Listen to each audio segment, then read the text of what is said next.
because the subject is very important, in 2012, the American Nephrology Nurse Association created a collaborative special project group called the Venous Needle Dislodgement Special Project Work Group. The job was to review the venous needle dislodgement and consequences and recommended practice to avoid this complication, and to develop strategies and resources on venous needle dislodgement to be used by the nephrology nurses and other healthcare professionals. Actually, this is very important, although it's very simple, but it's very important how to fix the needle for dialysis. The needle is fixed in place by this rectangular adhesive fabric. Then, a very important step, which is the second step, the tape used to make the chevron in position under the needle tube close to the adhesive fabric. So we have this part with the sticky side upward.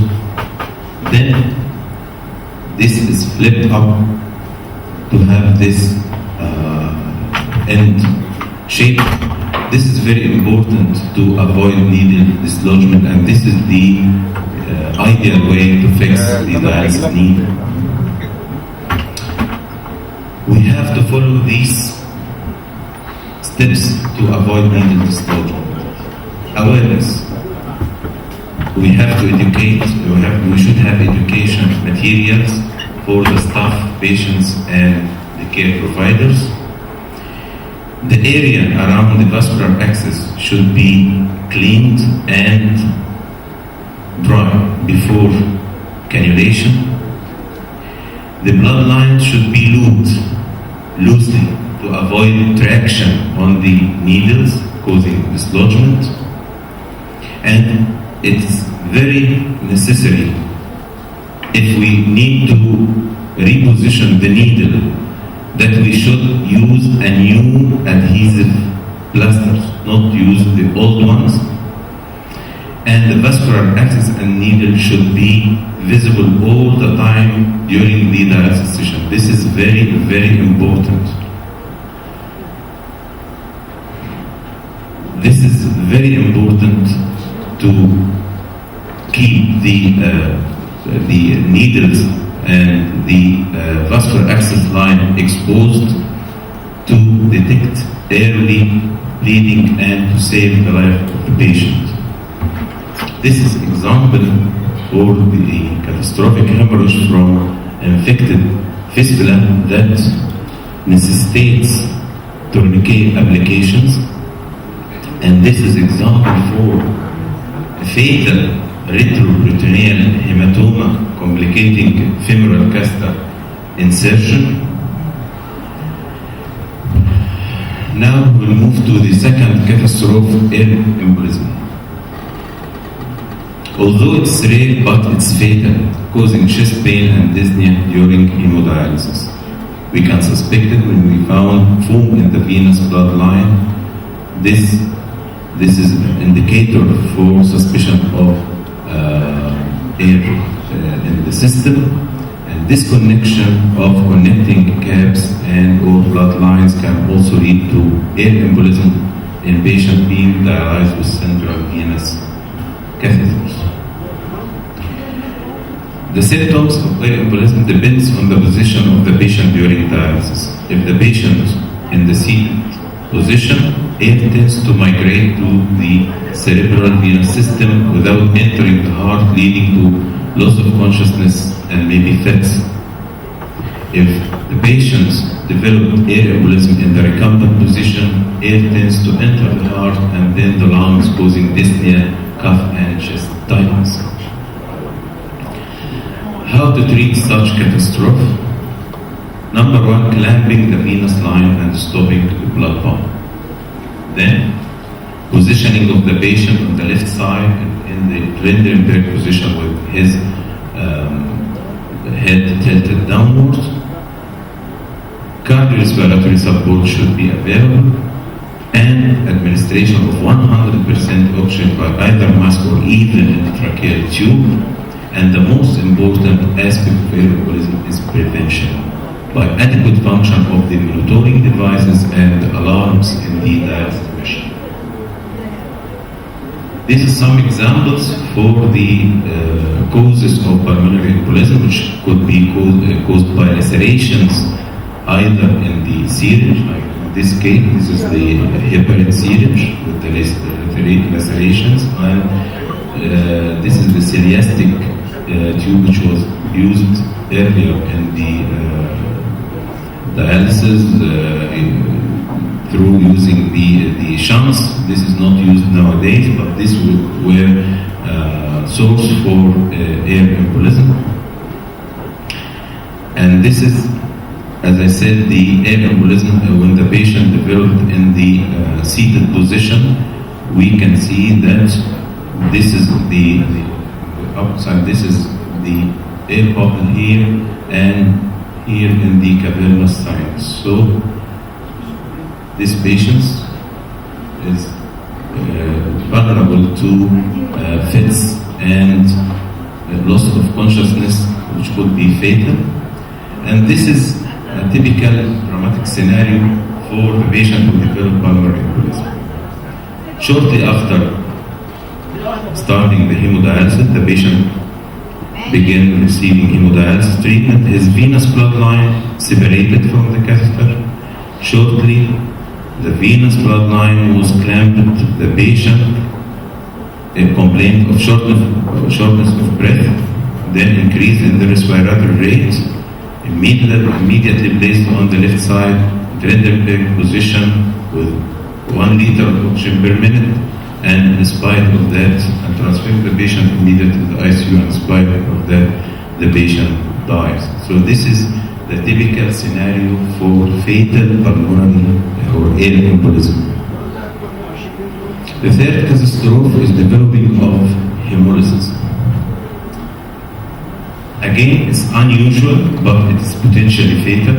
Causes of hemolysis may be hemolysis will be causing, the result of destruction of the RBCs by overheating of dialysate, using hypotonic dialysate, kinks in the blood tubes, malfunctioning of the pumps, maybe contamination of the dialyzers by formaldehyde or chloramine, nitrate or copper from the water supply. All these will cause oxidation and reduction for the RBCs, leading to their destruction and hemolysis. This is a case report about the chloramine-related hemolytic anemia in home, which was used for disinfection of the dialyzer in case of reuse, which is not, I think, used nowadays in practice. Again, the kinked lines can cause hemolytic reactions, and this hemolysis could be a cause of fatal pancreatitis. How to suspect hemolysis?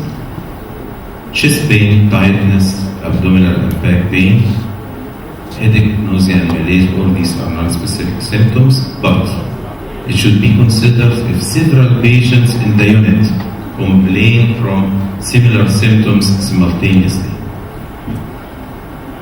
And venous blood became more darker, and the plasma, which is supposed to be clear, become pink, and there is drop in hemoglobin, and the most important that with this hemolysis there is life-threatening hyperkalemia, which could not be recognized and could be fatal. Treatment: we should stop dialysis immediately, clamp the blood lines, and very importantly, don't return the blood to avoid hyperkalemia. We should manage hyperkalemia urgently and try to investigate the cause of hemolysis, and hospitalization or observe the patient since life-threatening hyperkalemia may develop after dialysis has been terminated. The fourth catastrophe is fatal anaphylaxis. Anaphylaxis may be occur due to the use of ethylene oxide sterilized membranes or complement activating cellulose, polyacryl nitrile membranes, or high flux membrane, or to certain drugs like ACE, heparin, and iron. Whatever the cause, it's IgE dependent or independent, this will cause mast cell destabilization with rupture and release of a lot of cytokines, causing the symptoms of anaphylaxis. Anaphylactoid and acute hypersensitivity reaction generally occurs during the first 30 minutes or maybe in the first 10 minutes of hemodialysis. And in cases of ethylene oxide allergy, it may start later and even after the end of the session. These are the manifestations of acute hemodialysis membrane-associated reactions. There is skin pruritus, erythema urticaria, mucosa of the inflammation of the eye, mouth, and the respiratory tract, causing even angioneurotic edema, dizziness, syncope, alteration of consciousness, bronchospasm, etc.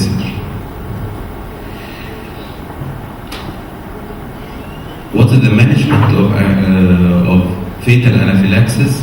Acute management and then identification of the offending materials and try to treat it. Acute management, stop the dialysis session, again without returning the blood to the patient and cessation of eventual drug supply.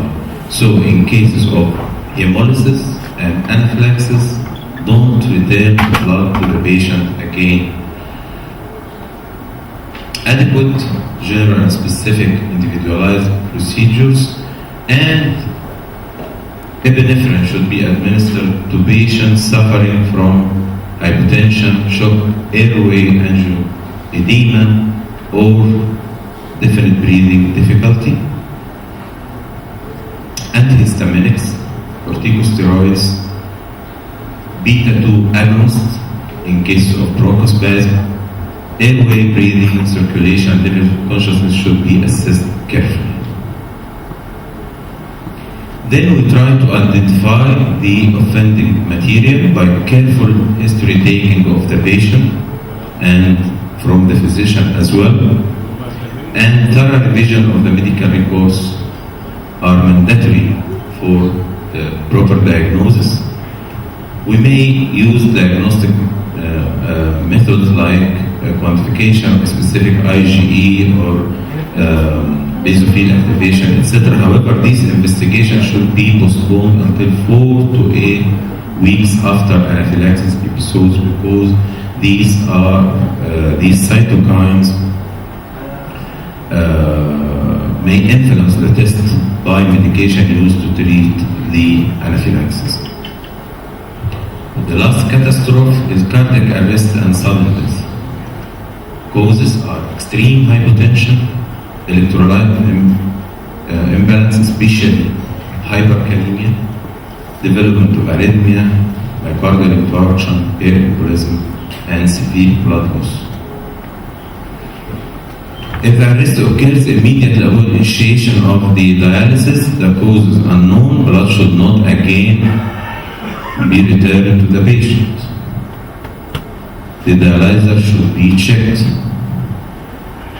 An anaphylactic reaction to the dialyzer membrane or infusion of formaldehyde from inadequately rinsed reused dialyzers could present as cardiorespiratory arrest during the initial period of the session. If cardiac arrest occurs during the dialysis session and there is no reason to suspect problem with dialysate composition, blood should be returned to the patient promptly. A sample of dialysate should be sent for immediate electrolyte analysis along with the patient blood samples. The dialyzer and blood line should be saved for later analysis to detect the cause. This assessment is performed simultaneously with removal of the patient from the dialysis chair and placed on the floor to start the cardiopulmonary resuscitation. Access line should be remained in place to provide a route for administration of saline and medication. Don't remove the dialysis needles. After any cardiopulmonary arrest, the dialysate machine should be replaced until its safety features have been thoroughly evaluated for possible malfunction. This is a big study actually on more than 5.5 million of patients over a 9-month period. 400 cases reported to develop cardiac arrest. Cardiac arrest was more frequent during Monday dialysis sessions, the longer period between the two sessions, than in other days. It was more frequent in older and diabetic and more likely to use a catheter for vascular access, and treatment was cardiopulmonary resuscitation and defibrillation. What are the predictor and outcome of cardiopulmonary resuscitation? The predictive variables for cardiopulmonary resuscitation in hemodialysis patients were more among females, patients who had ischemic heart disease or heart failure. So please don't forget the presence of defibrillator in the dialysis unit. What is the take-home message from this presentation? All resuscitation facilities should be provided in the dialysis units. Cardiac monitoring device with defibrillator, a ambu bag, suction apparatus, functioning laryngoscope, endotracheal tube, oxygen supply, and drug commonly used in medical emergency. And we should have planned preventive maintenance. All machines should have a planned preventive maintenance and technical safety, which should be checked periodically according to manufacturer recommendations. And all these should be documented. Monitoring of the patient during dialysis, the dialysis treatment should be monitored closely with particular attention to any intradialytic complications, the vital signs, and don't forget to check the dialysis access with the vital signs and report it periodically during the dialysis session. Vascular access monitoring during dialysis should be monitored for if we dialyze the patient through fistula, for the blood flow, the venous pressure, thrombosis, infections, presence of ulcers, erosions, etc. And for the catheter, for exit site inspection for catheter thrombosis, symptoms and signs of catheter-related bloodstream infections. And we should have this type of culture, a culture of safety. The concept of a culture of safety has to be cultivated. This is very important. First, our goal is prevention. We cannot wait for one of these catastrophes to occur. Second, safety extends to outside the dialysis facility. And we are responsible for preventable events in our patients, not only when they are in the facility, but all times. And this is our hope and our aim, to have safe dialysis. Thank you.